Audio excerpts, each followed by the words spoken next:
Oh yeah. What was else? I had something else. There's nothing really to promote because we're stuck here forever. Oh. I have nothing to promote. Nothing. We're not going on the road ever. Well, Tell people I'm going from my bed to my couch after this. Yeah, yeah, that's the big adventures. Yeah, it's an interesting situation, with us being able to continue working and having and there's weird is because the apartments we live in, like everybody here is like, I live in pretty low budget apartments, so everybody here is like fast food workers, waitresses, bartenders, like all the people that are really out of work, all live in my building, and so they're outside like ready to grab pitchforks like every day, like to storm the Capitol. And they're feeling the burn. Yeah, I mean, it's just hard. it's hard not to respect it and understand it and be sympathetic, because if I was in that position, I don't know how I would feel, and I don't know what I would do. Yeah, and unfortunately, and again, going back to Cuomo, is I think like that's why New York has been really good. Is like we've had someone with a very stern but like comforting voice that's been giving good messaging, that's keeping us kind of even keeled. Because unfortunately, I do think Donald Trump's messaging has been so off, and that's why people are starting to get really crazy. Yeah. It's like every day, it's like one day it's a hoax, one day it's not real, one day it's real, one day it's scary, one day he's taking an experimental drug, one day it's like this person fucked up, not me, one day it's he fucked up, and then it's clear, comforting, and stern messaging is like what's really important now. And because there's a lack of it is why I feel like people are like just losing it. I think one of the biggest problems with the public perception is he's one of those dudes, I think, that does a lot of the right things behind the scenes in like the hard decisions. Trump, but he says the wrong thing publicly every time. Every time he puts his foot in his mouth if he has an opportunity to. Right. Yeah, and then it's like an eye roll, and then a whole tweet storm, and then people are bitching and complaining, and then all of us, then like the liberals are like freaking out because they're like, did you hear the stupid thing he said? And I'm like, I'm so tired. I don't care. I like just don't want to hear it. Please don't tell me. It's like everybody freaking out that he's taking the hydrochloroquine or whatever. So what? If he wants to take it, take it. I thought you guys wanted him dead. Just die. I know. For me, I'm like, just die. Cool. I don't care. Good for him. Good girl. Good job, girl. Go do your thing. Like, I mean, like, for the people who are against him taking it, they should be like, and the people who are on his side, maybe they should probably be the ones that are concerned, but they're not. It's the people who are rooting against him who are mad about him taking it. I know. And I literally heard, and I was like, great. Cool. Awesome. Are we watching a movie? What are we doing? Right. Like, I just did not. It can only play out two ways. One, it either works, and then we know for sure, hey, even old people with heart conditions, fat people can take this. Because that's what they're saying. You know, the entire military takes that mandatory, right? They have to take it. Anytime they deploy overseas, they take that to prevent malaria. Right, because it's an anti-malaria drug. Right, yeah. That's why they initially thought that was what was going to work, because no one in the military is getting sick overseas, because they all have that in their system, so they have it built up in them. Right. But what they were saying is people with pre-existing conditions, like being fat, having a heart condition, things like that, liver disease, it's worse for you to take that than the COVID is. Right, and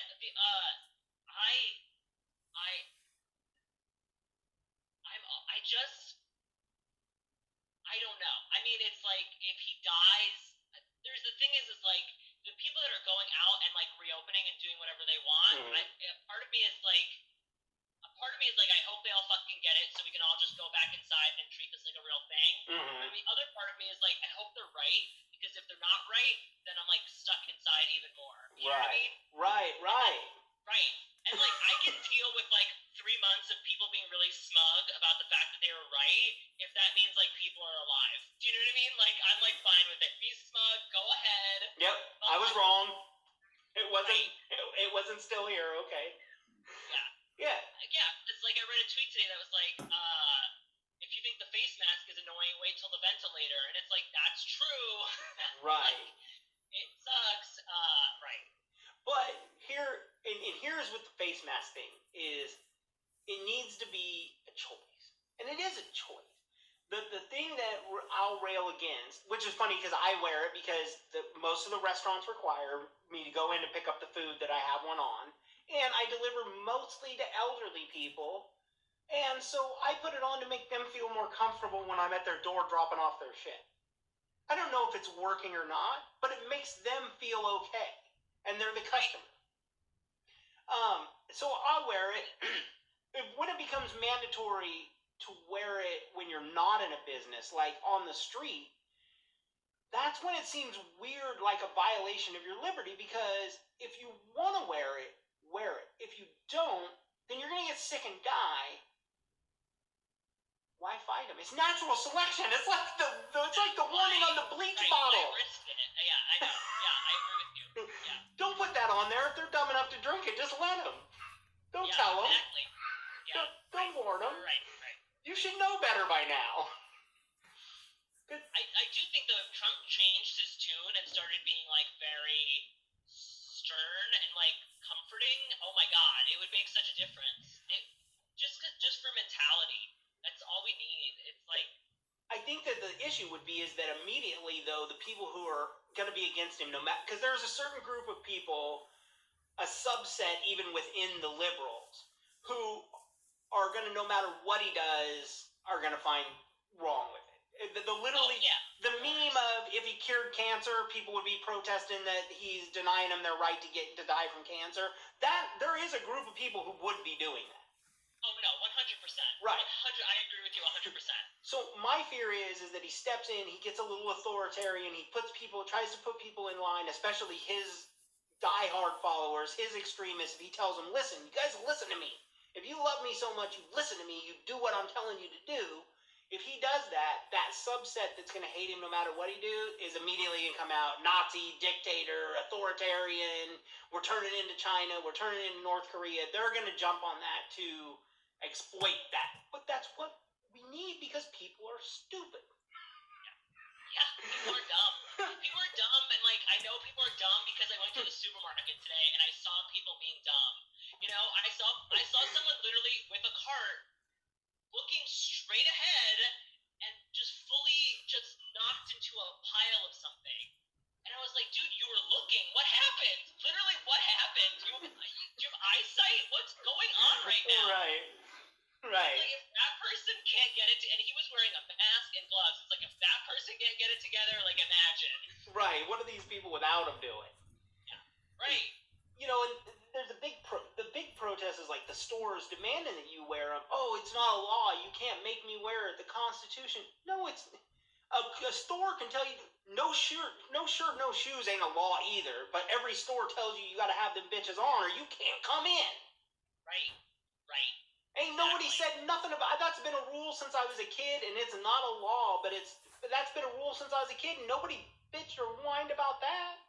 I mean, smoking is something that, you know, that was a law that's like definitely a violation of freedom, as you say it, but as people say it, it's like, but, you know, it kept more people safe, and so people are now like, fuck it, I can't smoke inside, and that's it. Yeah, and I hope eventually... That took a long time, though. That was a very stressful time. Because I remember when it happened, my mom is a severe smoker, and they were pissed. The Greeks were pissed, let me tell you. And they just implemented it in Greece. Oh, really? In the restaurant? Just did it.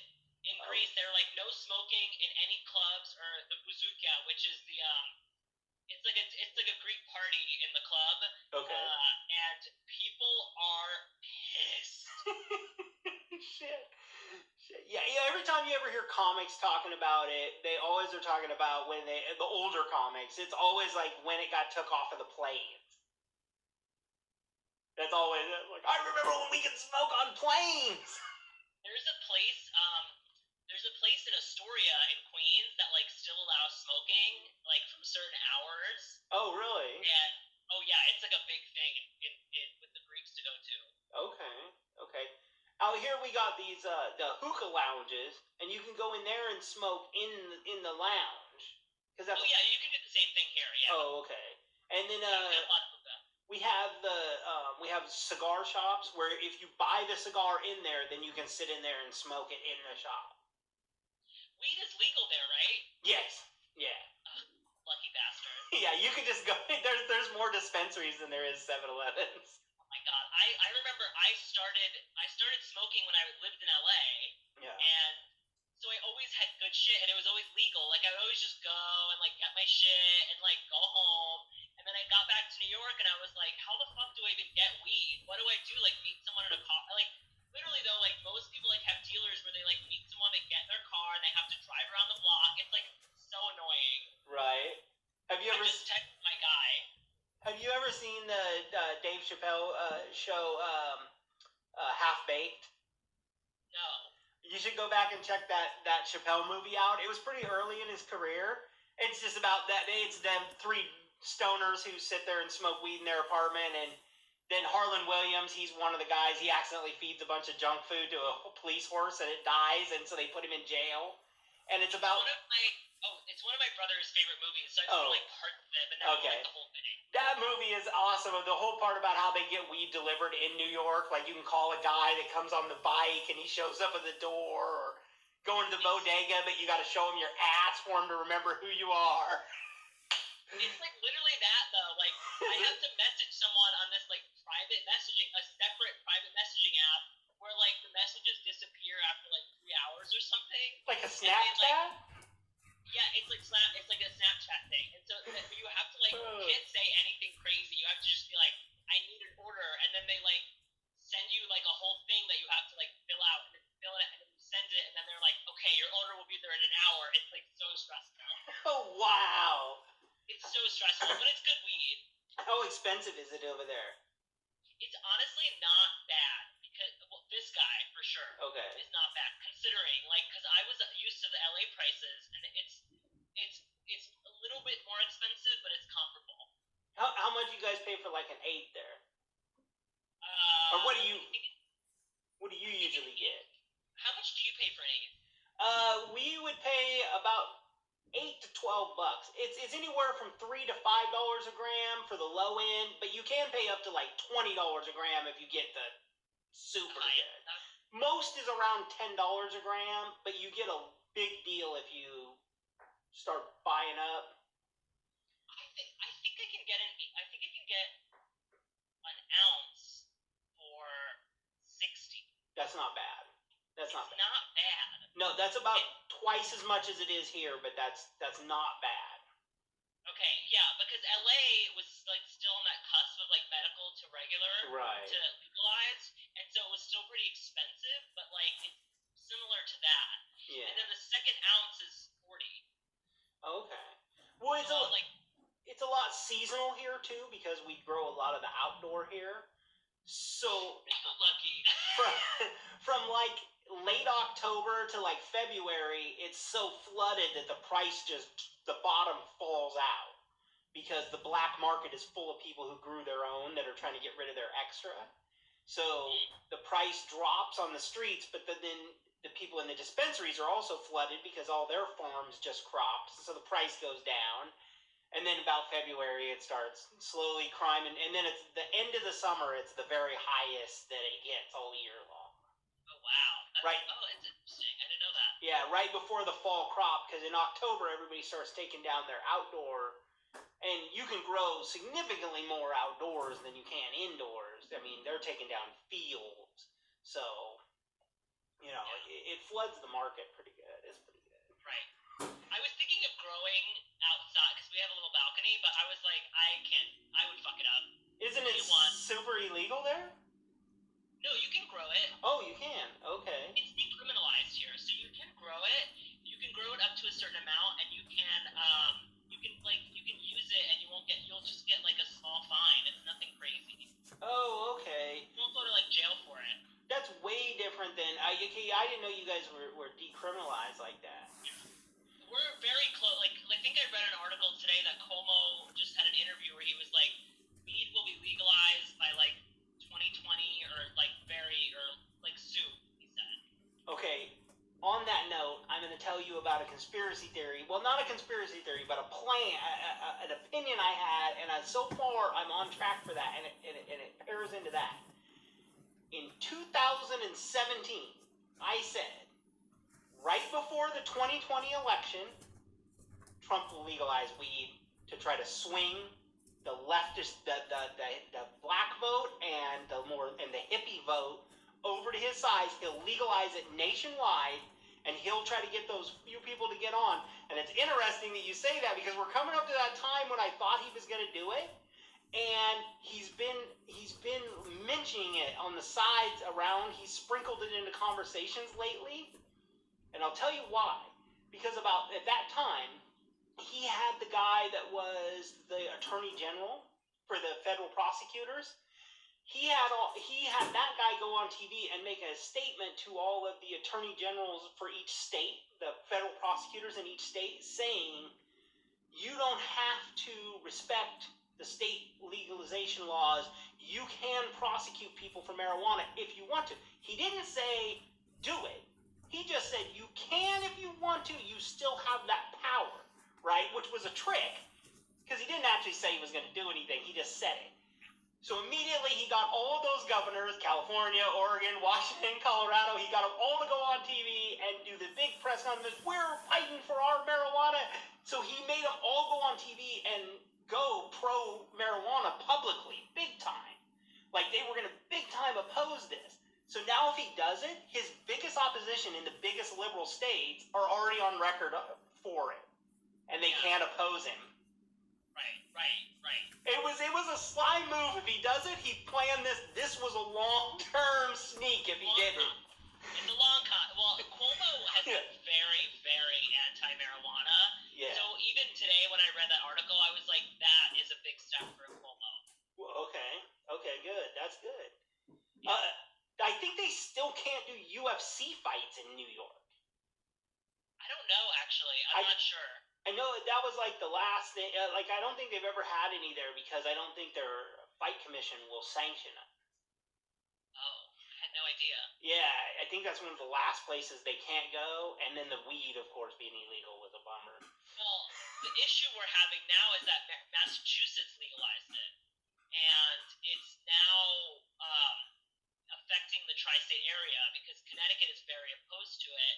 New Jersey is like also really opposed to it, and New York kind of falls in the middle. So when all four of them are, and then you have people that are like driving to Massachusetts and buying it and then driving back to their state. My brother does it all the time. Right. But like literally drive to Massachusetts in the night and then get all the shit and then come back. And it's like it's now affecting like state economies. And so it's like now they're all starting to consider like if we do it, if New York does it, we all have to do it. Right. Because if not, people are in New Jersey, especially. New Jersey is like very opposed. But if they're like, if New York does it, we have to do it too, because it's like all of our economy is just going to be bleeding through New York. How far is it? I know they're right next to each other. How long would it take you to get to like New Jersey? I mean, depending on where. Like, I can get to Hoboken in 45 minutes from my apartment in Brooklyn. Oh, so it's not that far. On public transportation, it's like very close. Oh shit. Okay. And then yeah, Jersey City is like it can like literally take you, if you're like at Christopher Street in Manhattan, it can take you like 10 minutes to get to Jersey. Wow. Okay. And what about Pennsylvania? So it's really up their economy. What about like Pennsylvania? That's pretty close, right? Philadelphia is close, but not because Pennsylvania is huge. Right. Okay. Yep. The border is close. So like Pittsburgh is really far, but Pennsylvania, like Philadelphia, okay. If you drive, you can get there in like under 2 hours. Oh, okay. So that's not too bad at all either. Shit. Super close, yeah. Yeah, that's like in state pretty much. Right. And so if New York legalizes marijuana, that's going to cause Connecticut, Pennsylvania, and New Jersey are going to be forced to do it too, because like economy-wise, they have no other choice. Connecticut's directly above you, right? Like directly bordered above you guys? Yeah, Connecticut is. Yeah. So when you go to Massachusetts, do you have to go through Connecticut? I'm not sure, honestly. I don't know. They're all kind of clumped up there on the map. They're clumped, yeah. That'd be interesting if 2 places like legalized. Like here on the I-5 corridor, we have all 3. Like Washington's is legal, Oregon's legal, California's legal. The only thing you can't do is take it across the border from one to the other. But how can you prove that you did? Unless they like pull you over right after you cross the bridge. They literally have to stop you at the border. Yeah. There's no way. Right. And then even with it being decriminalized in New York, it's like even harder to just like justify the fact that they would even need to do that. Right. But you guys would have to maybe cross through a state where it was completely illegal. Yeah. To get from one to the other. I don't know. Yeah, listen, we haven't gotten caught yet, I'll tell you that much. The place not to get caught is in Florida or Texas. Oh. Don't get caught with weed in Texas. Oh, yeah. Yeah. In the early 90s, I used to grow weed up here, and I used to take it down to Florida, and I used to load it up into boxes and put it in the back of a U-Haul, and then I would buy a bunch of used furniture off Craigslist, and I would stuff it in on top of the weed, so it looked like I was moving. And then I would drive from Oregon to Florida. It'd take me about 6 days to get there. I wouldn't drive at night. I would just hotel it. And then down there, I knew some Cuban guys, and I would trade them weed straight across for coke because it was the same price per pound. Wow. It was about down there. Good Oregon weed was at the time selling for about $8,000 to $10,000 a pound, which was the same amount that the cocaine was selling for. So I took the weed that I grew up here for a couple $100 worth of materials, drove it down there, and I would trade it straight across to them, and then bring the cocaine back here, come up here to Portland, and get it off for like $15,000 or $20,000 a pound. Wow. Yeah, it was a sweet gig for about 6 months. That's wild. Yeah, and it got cut off because those Cuban dudes that I were fucking with got into a drug war with some Haitian guys down there, and they were like chopping each other's arms off with machetes and throwing people into the bay for sharks, and so it got real out of control down there really fast, and I was like, I'm out. I seen Scarface too many times. I'm out. Oh my god, that sounds like Ozark. What the fuck is that? That's crazy. We haven't watched it yet. Oh, this is the plot of Ozark. This is literally the plot of Ozark. We started to watch the very first episode, and then I was like, and then I noticed it. Well, at first I seen everybody said it was a super great show. So we started to watch the first episode, and then I was like, nope, you know what we're going to do? We're going to wait, and we're going to watch it, and then we're going to do like a companion show for it. Wow. Like a watch-along, Yeah. I mean, the first season is good, the second is bad, the third is great. Okay, good. So if you don't like the first season, I would say, if you really don't like the first season, I would say just stop. Okay. Because the second is really bad, but I was like lukewarm to the first season, and then by the time the third season happened, I was like, I'm all in now. This is great. Yeah, okay. Yeah, we'll plan on getting into that. Yeah. Probably that this sounds week. Like a good idea. Yeah.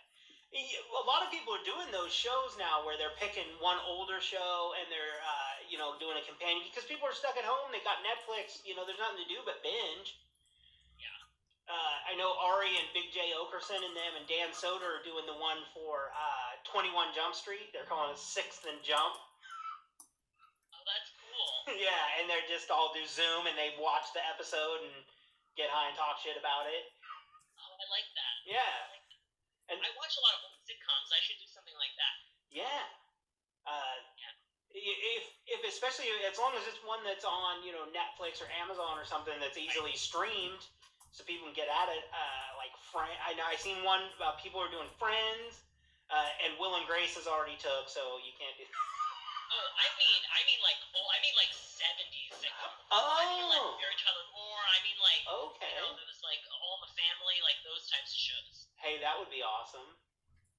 It's a fun thing, but the thing is, All in the Family is not streaming anywhere, so like the audience for that is like no one. No, that's the Rob Reiner, right? That's Rob Reiner and right. Archie Bunker and the whole. Right. Yeah. I met that dude. Oh really? Yeah, I met him at the set for Stand By Me because I'm in that movie. Oh, that's so cool. Yeah, I'm an extra in that movie. In 1985, I was 10 years old. My grandma's in the movie as well too. My dad's mom. Have you seen the movie? Like, oh my God, go see it. I like Rob Reiner a lot. I should watch that. Dude, it's a classic. It's 4 kids that find a dead body by train tracks. I haven't seen. I've seen a lot of classics, and then there's like chunks of things I've missed. Yeah. Okay. So there's a scene in that movie with the pie eating contest, and there's a guy named Lard Ass that he wants to get revenge on the town and drinks a bunch of shit, castor oil and eggs and shit, so that he has this pie eating contest. He goes up there, smashes out all these pies, and then he gets violently ill and pukes on everyone because he had the castor oil. So in that scene, as soon as he pukes, then the audience starts going, and then everybody in the audience starts puking. And one of the first people to puke is my grandma pukes on the top of, there's a line of guys that are the Benevolent Order of the Elks. It's like a face moose club, or no, maybe they're eagle. I don't remember, but it's a fake club. It's not the real elks or moose or whatever, but they got like Shriner hats on, you know? And she pukes on them, which is, it's just blueberries and cottage cheese. They smash it up in a baggie, and then you just, you know. And she pukes on them, and then they puke. One of those guys is the guy that pukes on my head. Oh my God, that's so cool. I'm in the movie for like 3 frames. Like, that's so cool. If I watched it, I'll screenshot it and be like, "Is this you?" Yeah. As soon as you see it, and I got an ugly little. I got like a yellow shirt on with a blue, like that ugly blue, solid yellow with like the blue stripe that's like this thin across the center. That shirt we used to all wear in the '80s. That ugly, I know that shirt, yeah. Yeah, that ugly picture shirt that you used to have to wear to JCPenney's to get your shirt, get your picture taken. That's so cool. And I had hair, dude. I have a full head of hair.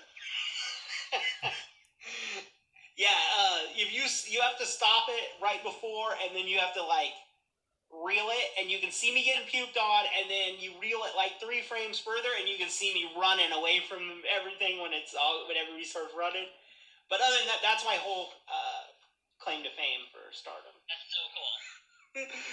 But I do get mistaken a lot for Jeff Cohen, the guy that played Chunk in Goonies.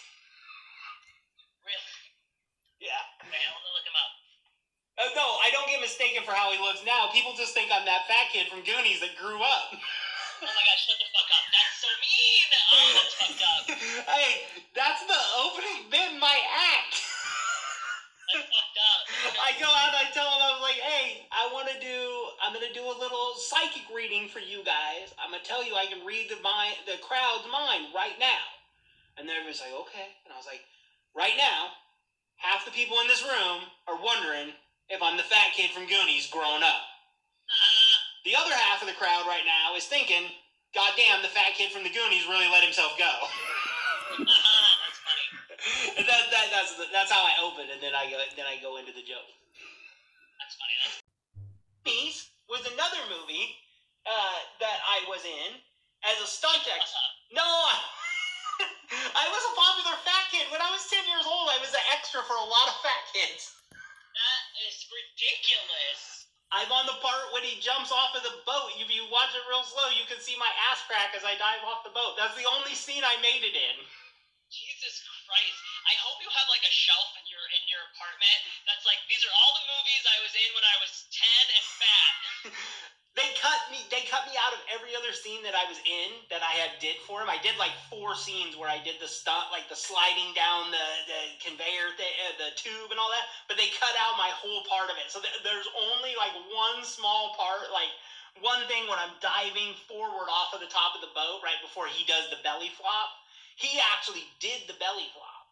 And so that's why they cut out most of my stuff, because I did the belly flop first. But because first he didn't want to do it, and then he was like, "No, I'll do it. If he can do it, he got to be like, oh, if he can do it, I can do it." And so he cut me out of the whole. That's funny. Yeah, wow. But I met Rob Reiner because he produced that Stand By Me. That's really cool. I love Rob Reiner. Yeah, and Ron Howard was there. Cool. Yeah. I didn't get to talk to him or nothing, but I seen him there off to the side. I didn't get to talk to Rob Reiner either, but I mean, I seen him. Right, but yeah, that's still a cool experience. Yeah. Yeah, they had the rope all around like the director's tent, the production tent, and stuff like that. You couldn't even go over there. Right. Have you been on TV or movies? Not really, no. I did a game show once. What did you do? Yeah, I did a game show when I was blonde. I had my hair dyed, and I looked awful, but I didn't lose, but I won like $1,800, but I didn't win like the grand prize. It was like a really weird experience. What was it? It was called Divided, and it was this game show where you have to, you're like four people, and you have questions, but they're not like, they're not like very easy questions. They're like groups, they're like group questions. Right. And as you answer, your timer is your money, and your money runs out. Oh. So you have to get to a consensus quickly, or you all will lose money. Oh. And so it's like a stressful thing. And then at one point you have to like vote someone out, and like it's a 1 episode thing. So you vote someone out, and then it's 3. So I was in the 3, and one of the people in it like really fucked up, and I called her out on it, and I was like, I knew the answer, and she was like, well, why didn't you fucking answer the question? And she like yelled at me on TV, shit. and I was like, aren't you a doula? She was like, doula. I was like, aren't you supposed to be a calm motherfucker? Like, what are you doing? And she took all the money. Oh no. And then at the end you have to divide the money between yourselves, so it's like 70%, 40%, and then 10%. So like whoever sucks the most gets the least amount of money, and you all have to decide that as a group. Oh, okay. So it's like it's a stressful game, and like I did not do well. I mean, I did well. I won $1,800. Yeah. And I was like, what's happening? And the worst part was like they didn't feed us, and we were there for like a long time. Like it was like 3:30 by the time we were almost finished shooting, and I was there at 6 a.m. Damn. I was like, can I get some lunch? I was like, what's going on? And they like wouldn't feed us lunch because they wanted us to be pissed so we could make the game like more intense. Oh, that's scandalous. I know. So I was trying to tell them like, listen, I know what you're trying to do psychologically to me to make me like win this or like be more aggressive on television, but like if you feed me a sandwich, I promise I'll give you what you want. Like, please feed me. I just want a sandwich. I'll be way And, like, nicer. where they were shooting was like in the middle of the valley somewhere in LA, and there was no food around. So like when I got out, I had to drive like 30 minutes to get to like a salad or literally a sandwich. It was awful. Oh wow. So did they tell you they didn't? I always wondered about this because I've never met anybody who was on a game show. Do they give you? Is there any kind of a script or production, or is it all just freestyle? It's really just, they tell you the structure of the game, and you do the game. And it's just, like, it's very quick. Damn. It's literally in live, it's in real time. So you just, like, you play the game, and then you leave. And it's, like, it all happens so quickly that you're like, holy shit. Okay. Yeah, that's way different than, like, knowing what the script is, and then you shoot 2 seconds worth of video, and then you stop for a half an hour, and then you shoot 5 more minutes, and... Yeah, it's so different. I mean, it's very much, and like, when people on reality shows do crazy ass shit, like now, I'm like, I get it. They weren't feeding them. Right. They were there 6 a.m. They were bamboozled. Right. Imagine, well, I wonder about that, because, we watch, like, Big Brother. We're big fans of the Big Brother and Survivor and that stuff, and I always wonder, because Survivor's been accused for years of them scripting and telling people to say certain things and stuff. That's one of the main reasons I really wondered, because so many people that are former Survivor alumni have said that the producers and even the cameraman were feeding them lines and telling them how to act. I mean, the producer did, I will say, this was a game show, right? And the producer pulled me aside at one point. They had a commercial break, and the producer pulled me aside and was like, just so you know, it's 2 women against you, and the women are going to find a way to get against you because you're a man, because those are the power dynamics that exist. And I literally was like, what? And I was like, can I have a sandwich? And he was like, we're not giving you food. He was all like, so focused. I was like, I need a sandwich. But he told me that, and I was like, what? And he's like, watch, the women are going to gang up on you. And then, like, they did. And I was like convinced it's because the other producers told the women to gang up on me. Possible. And I was like, fuck, yeah, it really, and I was like, this is definitely like, yeah, I mean, this is a move. But then you gotta think, like, did they tell him to do it, or has this guy just seen this happen so many times that he knows what's gonna happen. Well, I'm sure it's a mix of both. Right. I'm sure it's like, yes, like scientifically, like two women will gang up on the dude, but Right. like also I'm sure they were feeding them like some bullshit about me. Right, like he might have known, watch what, I know this is gonna happen because I'm gonna go tell them to do it. Right, yeah. He might have went over there and just been like, hey, that guy that you're fighting against called you both bitches. And they both were like, fuck that guy, and then ganged up on me. You know what I mean? Right. Right. I got fucked. Right. Yeah, he could have done some scandalous stuff. That's true. Very, very true. Well, I think I'll let you go. Get back. Oh, yes, I do have to go. It's 7:30. I'm so sorry. Oh, okay. Well, we'll let you out of here. And, man, it was really great to see you. Great to talk to you. Great meeting you in real life. Yeah. Well, as real as Zoom can be. Yeah. It was great talking to you. If you want to do this another time, I'm so down. Absolutely. Yeah. Definitely. If you have other friends that are, a New York comic, maybe we could do it like a three-way. I'm down. I mean, because everybody's around on Zoom. That's what I did that Rushmore this morning. I told them they were the first people I seen. They got big. They had Mark Norman on, and they're a little bitty podcast in Mississippi. But Mark Norman, by the way, Yeah. is notoriously known for like doing everything. Well, right. But they have lots of people on there lately, like fighters, MMA fighters and stuff that they would never have got. But they took advantage of the Zoom because everybody's just a phone call away. Right, exactly. It's so smart. Awesome. All right, bud.